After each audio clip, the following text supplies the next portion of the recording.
Hi everyone, this is the story of my abusive mother-in-law and my useless husband who never bothered to protect me. I'll be using fake names to keep my identity private. Sharing my story is one thing, but dealing with real-life drama is another, and I don't want anyone to find me. So let's say my name is Peyton, my husband is Grant, and my mother-in-law is Joanne. There's also my grandma Lily, who was the sole reason I'm still alive today. Grant was a decent boyfriend, and I was completely in love with him, ready to marry him. When he proposed, I immediately said yes. But my life changed drastically after that. Grant started showing many red flags. I discovered that he and his mother were extremely close, and she essentially controlled him. Joanne began creating problems as soon as she moved in with us, mooching off her son. One day, she walked in with some papers and said, "Peyton, you need to come and sign these papers. The faster you do it, the better for you." "What are those papers, Joanne?" "This is an ironclad prenup that you both need to sign. It says that in case of a divorce, neither of you can claim anything from the other. Sign it right now." "Wait a minute. Did you just make a prenup without consulting us? This is really humiliating, Joanne. Why would you do that?" "I did this so you can't take my son to the cleaners in case of a divorce. You earn way less than him, and this house is his. We cannot trust you enough to try and take everything from him." "This is insane, Joanne. I am not some witch that you make me out to be. This is ridiculous. I won't sign a prenup just like that. I feel insulted. You should have talked to us about this." "Actually, I know about the prenup. It's not a big deal, Peyton. If you're really not with me for money, you should have no problem signing this," Grant interjected. I was taken aback that Joanne and Grant had discussed this without telling me. No, I wasn't with Grant for money. I didn't earn much, but I had a substantial inheritance in store for me, which I hadn't told Grant about yet. We fought for days, and Joanne regularly insulted me for not signing the papers. Eventually, I went to my grandma for help. She listened to everything I said and then asked, "Honey, are you sure you want to marry this man? I don't think he's the right one for you. You two aren't even married yet, and he's already making plans with his mother to corner you." "It's just this one problem, Grandma. I really love Grant, and he loves me too. I can't imagine marrying someone else. He is a good man." "Well, if you've made up your mind, I would encourage you to sign the prenup. I'll send my lawyer to read through the terms, but I have a request. Never mention that your grandparents are millionaires. I don't want them to know. I haven't told them anything yet, Grandma, but why do you want me to say it?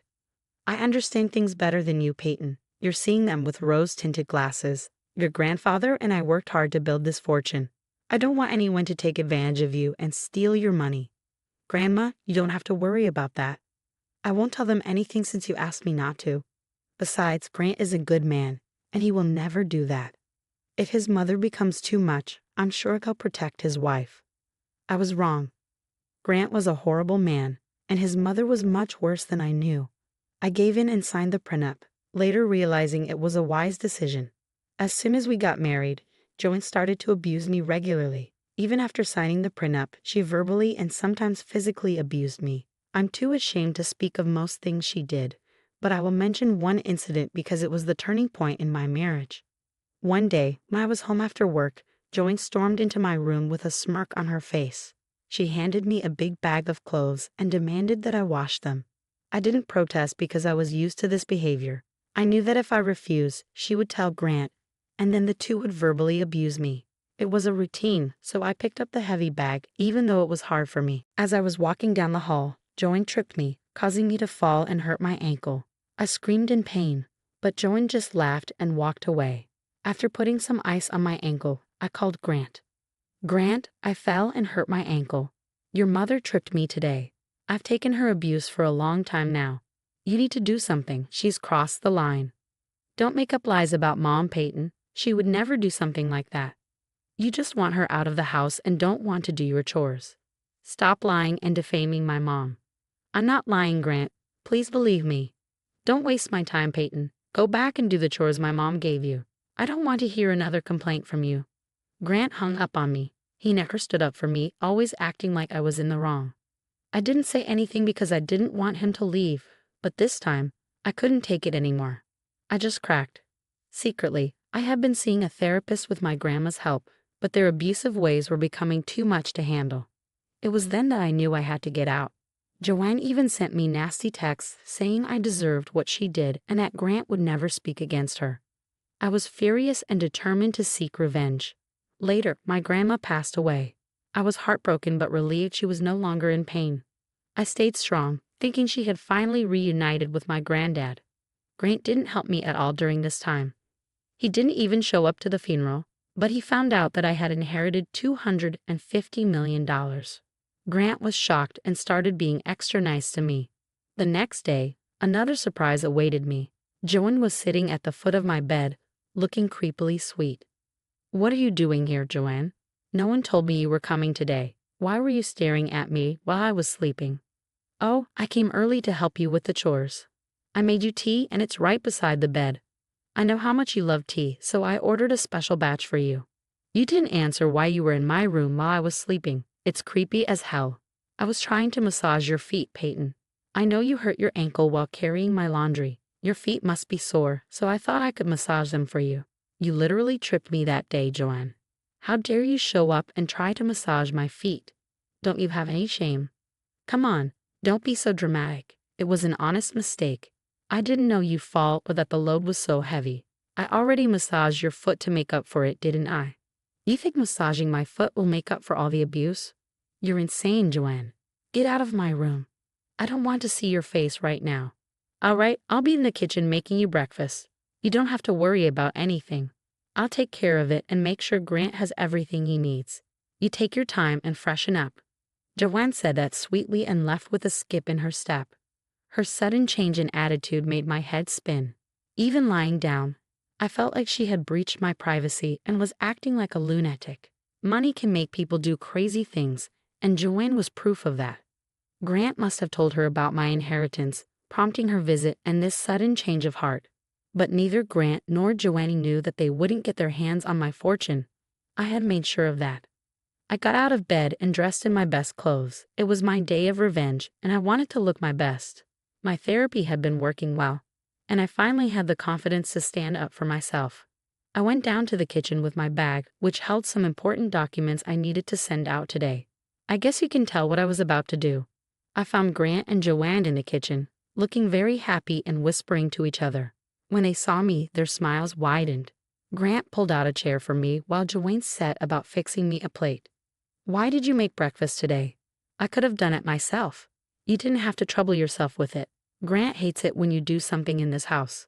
"Nonsense, I'm happy to do this for you, Peyton. It's not a big deal," Joanne replied sweetly. "Yes, it's just breakfast. My mom can do this for you.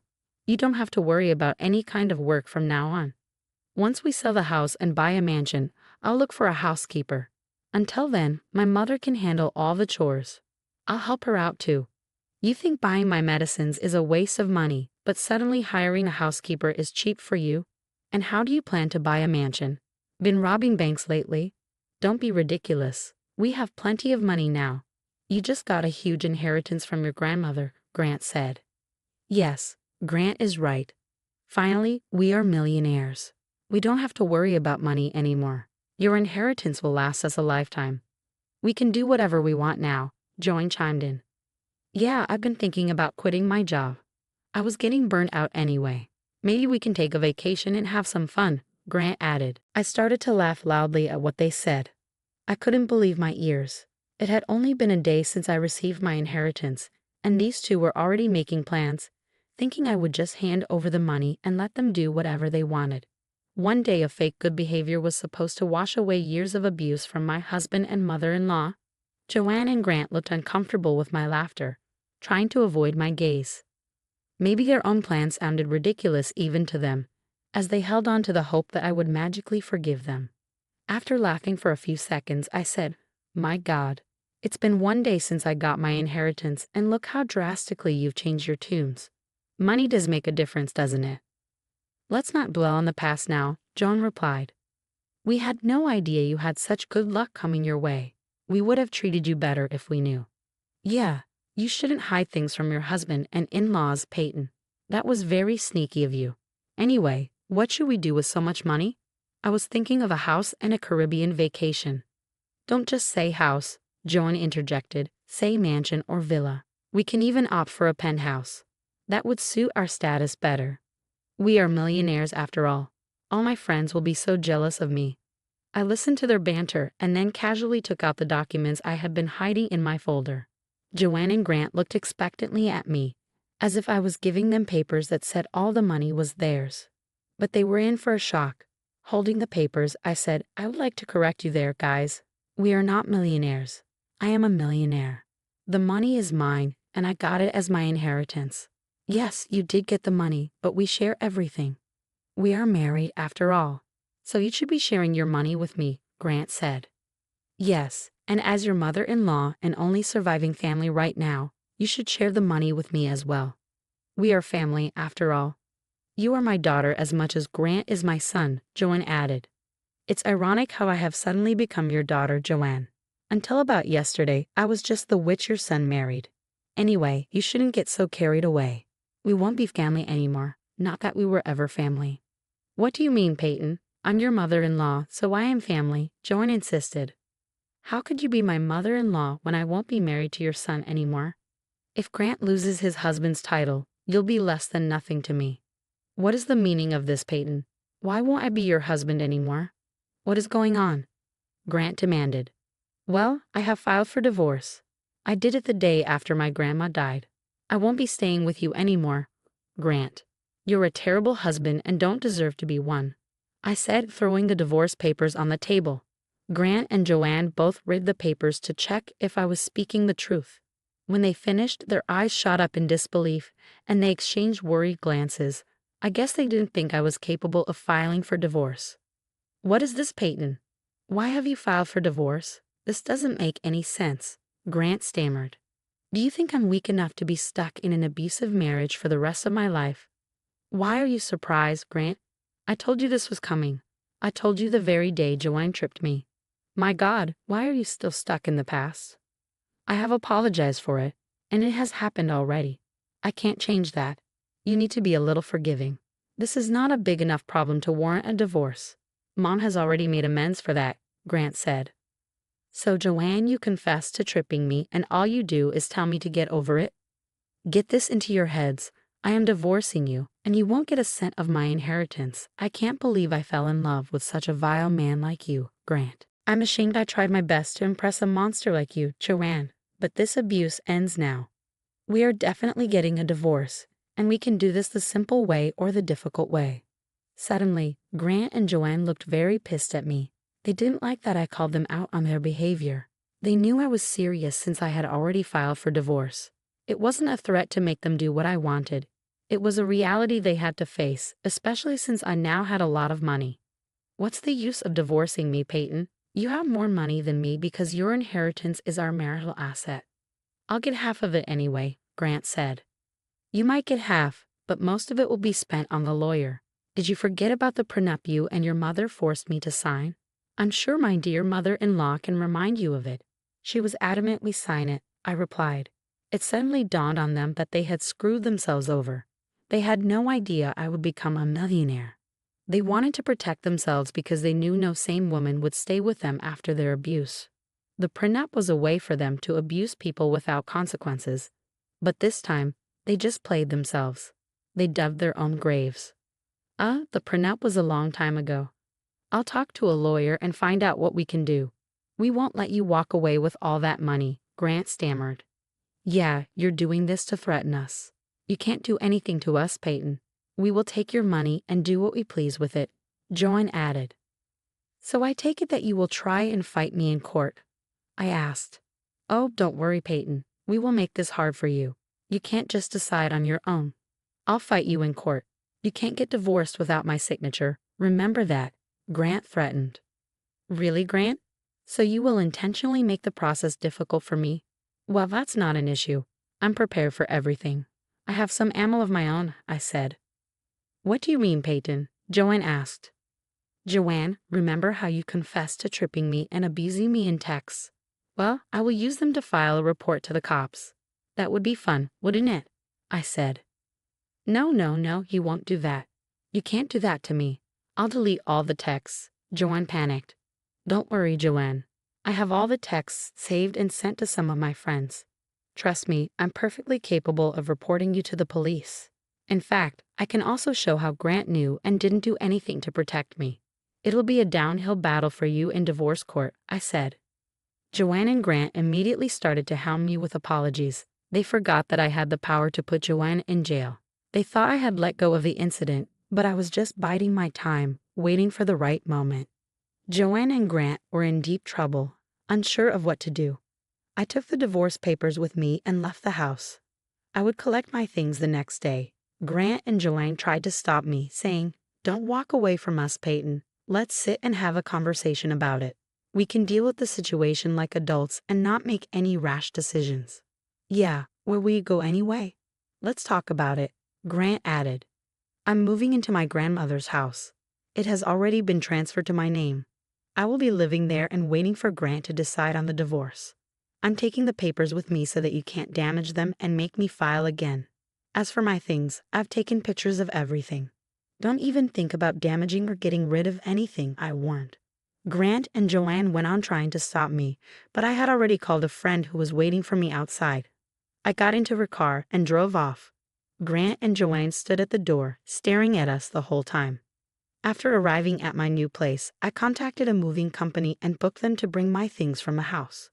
In the months that followed, Grant and Joanne did their best to try and change my mind. I kept reminding them about going to the cops.